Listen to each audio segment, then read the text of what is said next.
তোমার মায়ের কসম খেয়ে বলো তুমি আর কোনো মেয়ের সঙ্গে কথা বলবো না। দেখো, আমি আমার মায়ের কসম কাটতে পারবো না, কিন্তু আমি এইটুকু বলতে পারবো যে আমি অন্য কোনো মেয়ের সাথে কথা বলবো না।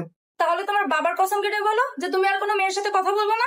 দেখো, আমি আমার বাবার কসম কাটতে পারবো না, কিন্তু তোমাকে এইটুকু কথা দিচ্ছি আমি কোনো মেয়ের সাথে কিছুই করবো না। আচ্ছা, তাহলে আমার কসম কেটে বলো যে অন্য কোনো মেয়েদের সাথে কথা বলবো না। ঠিক আছে, তোমার কসম, আজকে থেকে কোনো মেয়ের সাথে কথা বলবো না। কি ব্যাপার, তোমার বাবার নামে কসম কাটতে বললাম তখন তুমি রাজি হইলা না, যেই আমার নামে কসম কাটতে বললাম সেই তুমি রাজি হইলা? কারণ আমি যদি অন্য কোনো মেয়ের সাথে কথা বলি তাহলে আমি তাকে বিয়ে করতে পারবো, কিন্তু আমার বাপ মা যদি যায় তাহলে বাপ মা কোথায় পাবো?